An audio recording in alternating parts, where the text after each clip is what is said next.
Hello students. In our last module, we have discussed about fabrics, and you know that we use a large variety of fabrics in our day-to-day life, be it in the form of clothing, as home decor items, or for storing grains.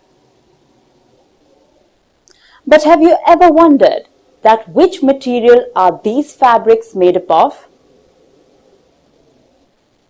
Well, if you recall our previous module, then fabric is generally a clothing material made from yarn.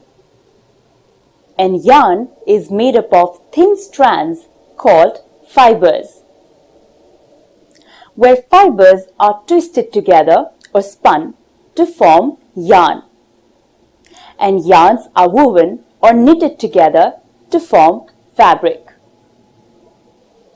And here I want to add that weaving of fabric is done on looms, and the looms are either hand operated or power operated. So the hierarchical arrangement will be like this.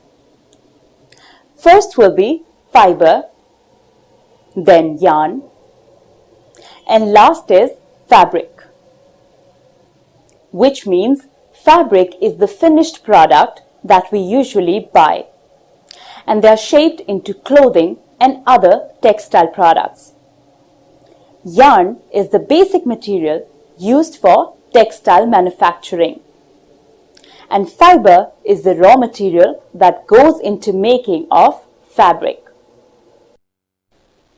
Now, if you have understood all the three terms, then answer this simple question.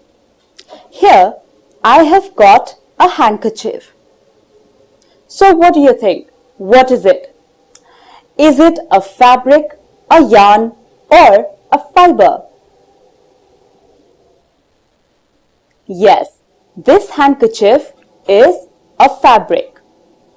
And the fiber used in making this fabric is cotton. And how the cotton yarn is made from the cotton fiber? Cotton fibers are separated from the seeds of the cotton balls, and they are then straightened and arranged in lengths or strands, and eventually they are spun into yarn. Similarly, wool fibers are spun into wool yarn and then converted into woolen fabrics by weaving. Whereas woolen sweaters and pullovers, etc., are made through the process of knitting. So, have you understood all the terms? Okay, now there are many processes by which a fiber or yarn is converted into fabric, like weaving, knitting, etc.